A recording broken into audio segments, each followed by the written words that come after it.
We're down here at the Brooks County Courthouse, and this was the case of Lula Smart, one of the Quitman 10+2.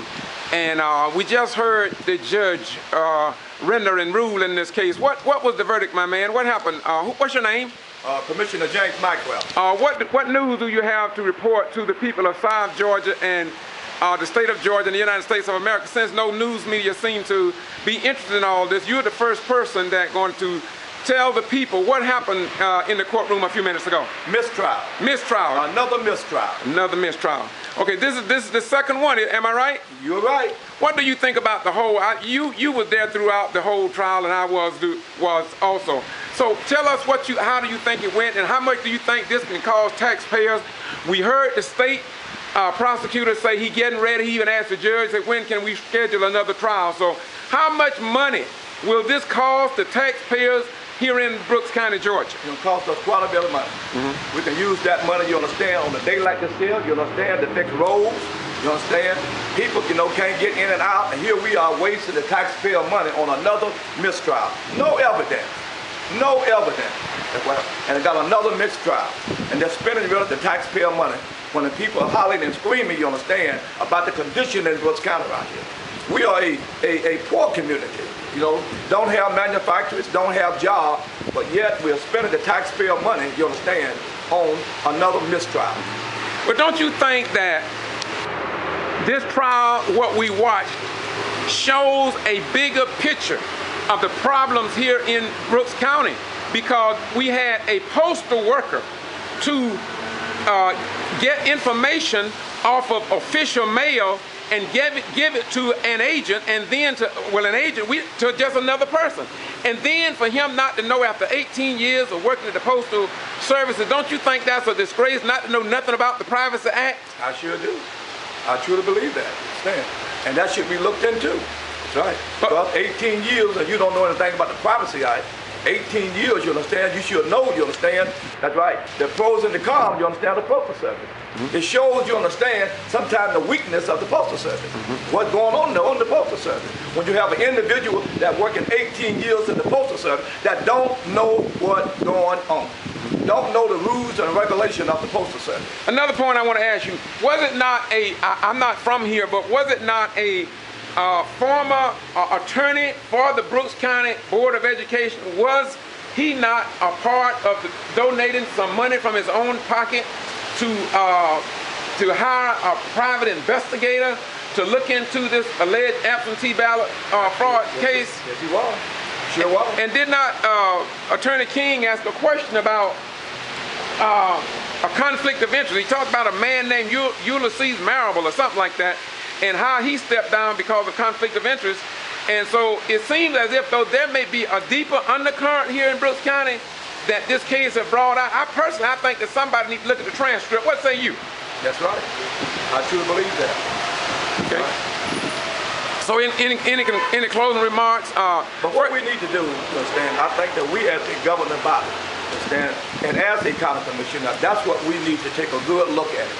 Is the money being spent, you understand, on something, you understand, that end up in another mistrial. If the state does not have, that's right, adequate proof of what took place, they need to drop it. They really need to drop it. Because only thing we doing is just spending taxpayer money. I hate to leave you, but very few people, it's raining and people have left the area. I'm sure that a lot of people is going to get on the local TV stations when they call them, and they're going to do interviews, but they won't come and ask me for they won't come and do an interview with me.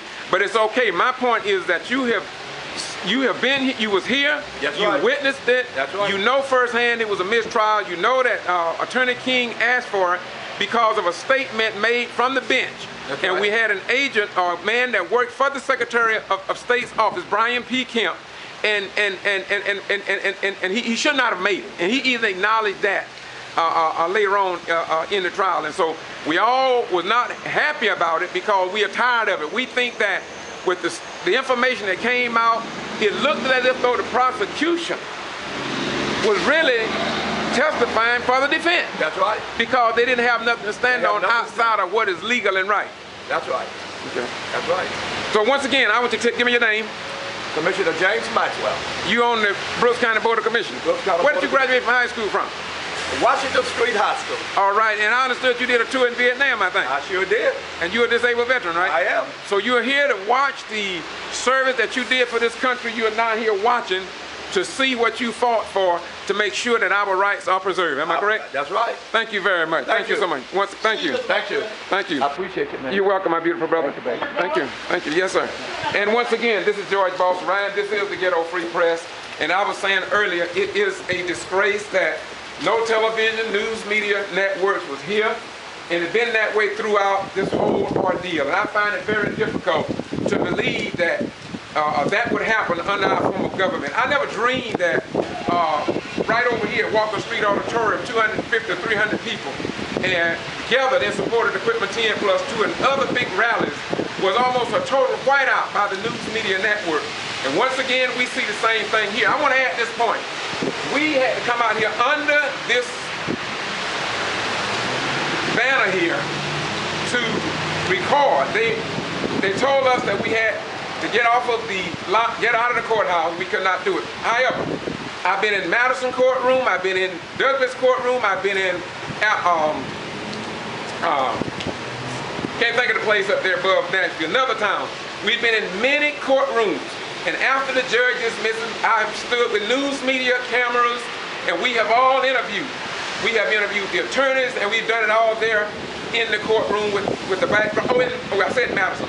In Jacksonville, we have done this, but here they told us we could not record. And once again, I'm telling you, in the state of Georgia, we had better wake up. You can criticize me for taking this little camera and doing what I'm doing, but if you look at my over 4,000 videos on YouTube, over 500,000 views, you will understand that the American people want to know what is going on in their nation, in their communities. And it is so sad that so many black and white people have given their lives to fight for the freedom of this country. Yet when it comes down to the bottom line, we cannot, and I repeat, it seems as though we cannot get our local news media to do what they need to do. Once again, this is the Ghetto Free Press, and I'm George Boston Ryan. I'm doing what I do because it must be done. And this is the small town of Quitman. Once again, bye-bye, we're gone. George Boston Ryan.